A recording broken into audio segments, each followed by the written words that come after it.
The city of Green Bay is looking to crack down on problem landlords. In fact, it created a position of residential housing investigator at the start of the year to help in the effort. But is this really enough of a problem to hire someone to take care of? Fox 11's Ben Krumholtz brings us multiple views. Kerry Wisniewski has owned properties across the area for 23 years. He says Green Bay is by far the most difficult municipality he has to deal with. I'm one of the few that stay in it this long.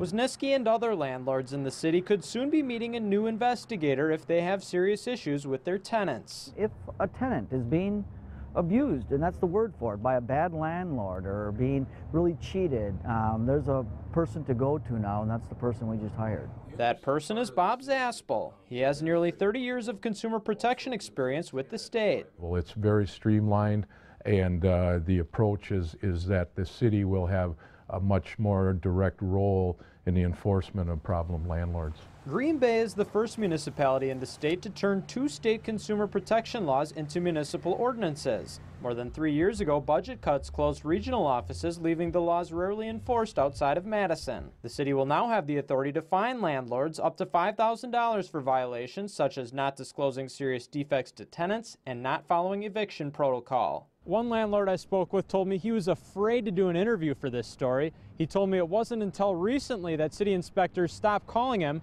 about his properties. I don't consider myself a bully. I'm more than happy to meet with landlords. My goal is to voluntarily work things out.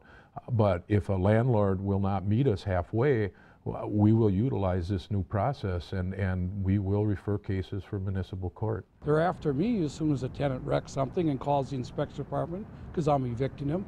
They come there in their white horse to the rescue of the tenant, and they're the shiny knight for them.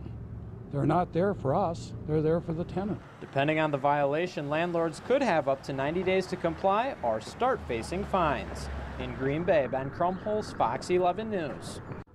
This new position is part-time. The city has budgeted $30,000 for it. Other city inspectors and the police department will also be helping with the enforcement.